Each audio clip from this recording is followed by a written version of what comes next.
सत्कार योग प्यारे सत्संगत जी, प्यार और सत्कार से कहना धन निरंकार जी। हम सतगुरु माता जी के अति शुक्रगुजार हैं जिन्होंने हमें इस परमपिता परमात्मा से मिलाया है और हमें ये सेवा सिमरन सत्संग करने का रास्ता दिखाया है।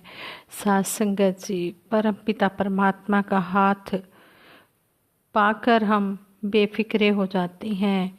इस पर हमने परम भरोसा रखना है, परम आशा रखनी है और परम निश्चिंतता रखनी है। हमने कोई चिंता नहीं करनी है। ये सब बातें जीवन के लिए परम आवश्यक हैं। बस इसी के कारण ही हम हमेशा आस्तिक बने रहना चाहते हैं। सत्संगत जी, दासी आप सभी के आशीर्वाद से ये विचार रखने जा रही है। आप जी ये विचार प्रवान करें। अगर कोई गलती हो जाए तो क्षमा करें। सतगुरु माता सुदीक्षा जी महाराज अक्सर अपने विचारों द्वारा हमें एग्जाम्पल देकर भी समझाते हैं, स्टोरी सुनाकर भी समझाते हैं, ताकि ये इंसान जो है ये समझ जाए। इसी तरह सतगुरु माता जी ने एक बार अपने विचारों में हमें समझाया कि मेले की भीड़ में खिलौनों के अलावा बच्चे को कुछ भी नज़र नहीं आ रहा था। उसे हर खिलौने को देखकर पिता से उसे खरीदने की जिद करता और खिलौना ना दिलवाने पर पैर पटकते हुए पिता की उंगली थामे आगे बढ़ जाता। अचानक उस भीड़ में पिता की उंगली बच्चे के हाथ से जब छूट गई और भीड़ में बच्चे ने स्वयं को अकेला पाया तो वो ज़ोर ज़ोर से रोने लगा। किसी भले आदमी को उस पे तरस आया और उसे चुप कराने के लिए खिलौनों की सबसे बड़ी दुकान पर ले जाकर खिलौना पसंद करने को कहा। लेकिन अब बच्चा खिलौनों की ओर देखने तक को तैयार नहीं था। वो लगातार अपने पिता के लिए रोए जा रहा था। एक से बढ़कर एक खिलौनों के लालच पिता की उस उंगली के सामने फीके हो चुके थे, जो कुछ देर पहले तक वो अपने नन्हे हाथों में थामे था। जब पिता साथ था तो बच्चे को वे खिलौने बहुत अच्छे लग रहे थे, लेकिन जब पिता की उंगली छूट गई तो एकदम से बच्चा पिता के लिए रोने लगा। पिता की उंगली क्या है?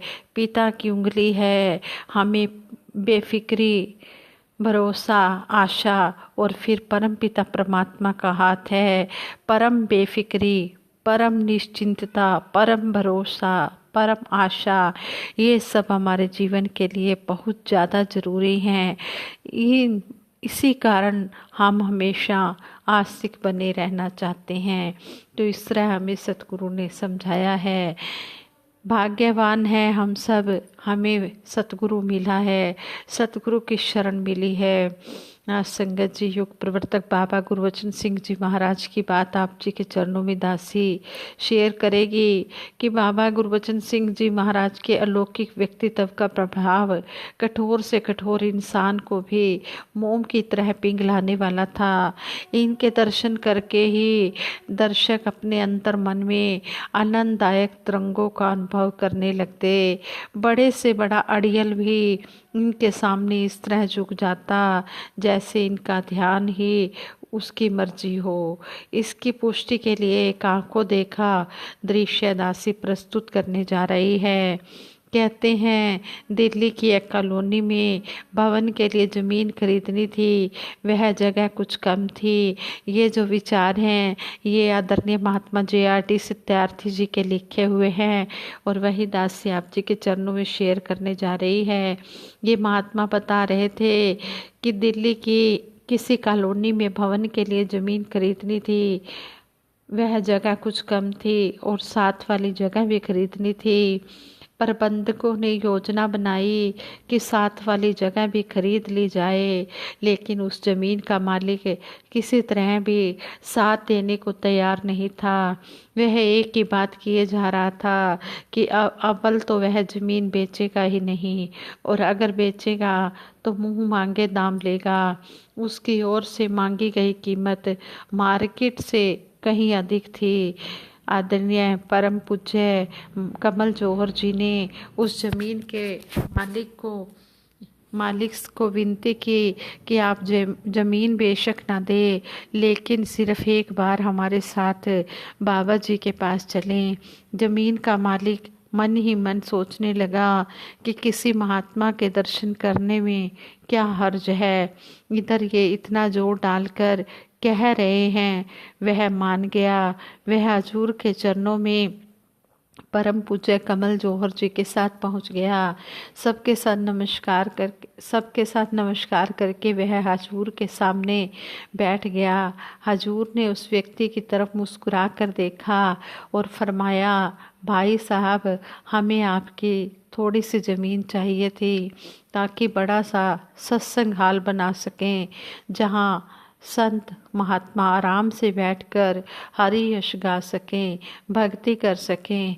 अभी हजूर ने बात समाप्त भी नहीं की थी कि वह सज्जन एकदम बोल पड़ा, सारी ज़मीन ही आपकी है, जितनी चाहे ले लें और जो कीमत आप दे देंगे वही मेरे लिए प्रसाद का रूप है, मैं स्वीकार कर लूँगा।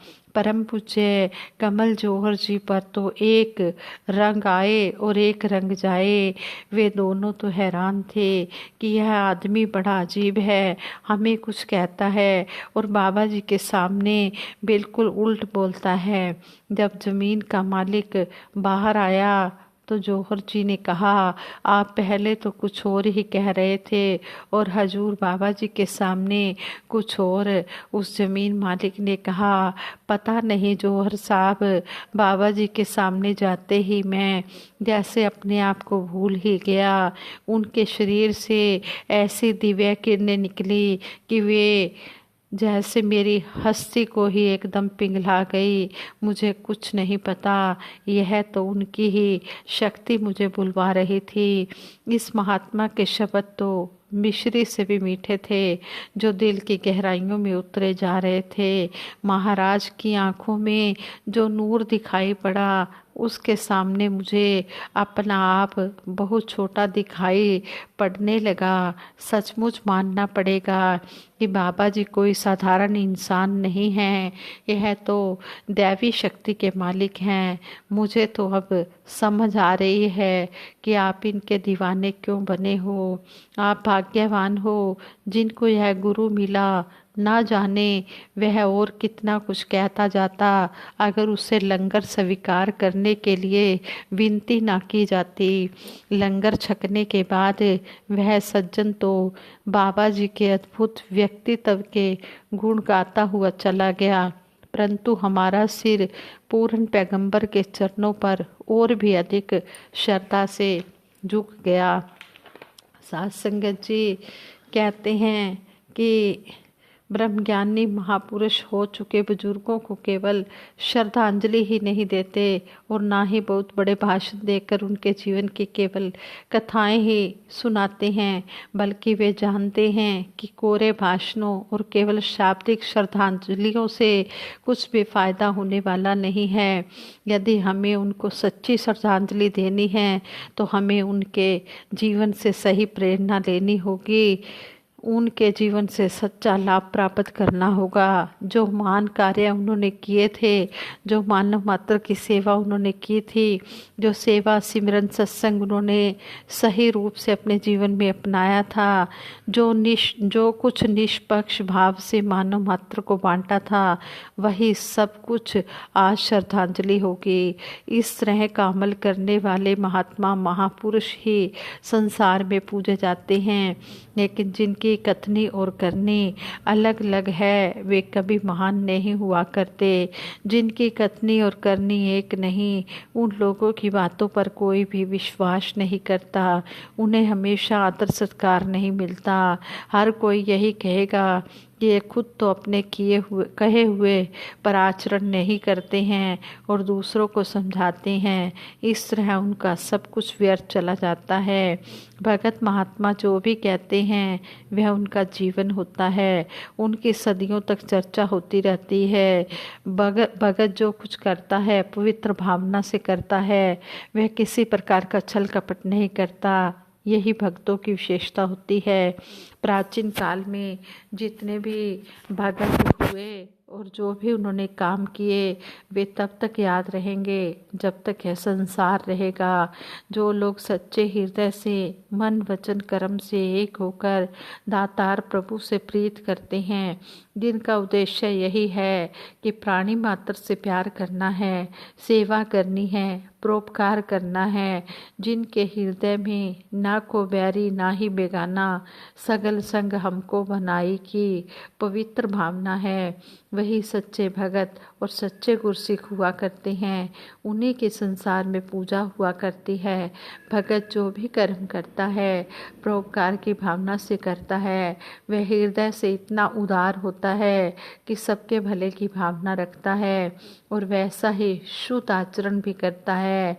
वह इस बात से हमेशा डरता है कि किसी इंसान का, किसी भी प्राणी का किसी भी हालत में मन वचन और कर्म करके उससे बुरा ना हो जाए, इसलिए वह मन से उपकारी, वचन से मीठा और कर्म से नेक होता है।